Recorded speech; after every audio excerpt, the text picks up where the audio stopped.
চাইছিল আমার বাবার খবরটা আমার উনি কেন কাঁদছে জানেন? আজ একটা বছর উনি জানেনই না ওনার সন্তানের কবর কোনটা।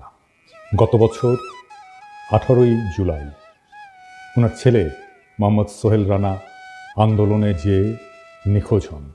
পরবর্তীতে যখন জানতে পারেন আঞ্জুমানে মফিদুল ইসলাম থেকে রায়ের বাজার বধ্যভূমি কবরস্থানে 114টি বেওয়ারিশ লাশ দাফন করা হয়েছে, ছুটে যান সেখানে।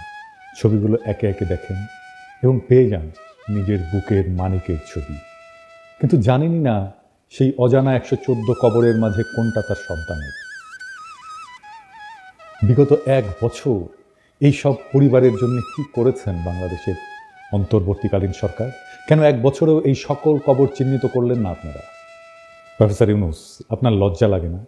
আপনার সময় হয় একবার না দুইবার সোহেল তাজ আর তার পরিবারের সাথে দেখা করার, কিন্তু আপনার সময় হয় না শহীদদের কবর আইডেন্টিফাই করার মতো রিসোর্স মোবিলাইজ করার।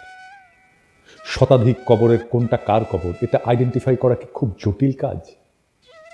তারপরেও এটা পারেন না আপনারা, অথচ পুরো রাষ্ট্রটাই তার সব রিসোর্স আপনাদের দিয়ে রাখা হয়েছে।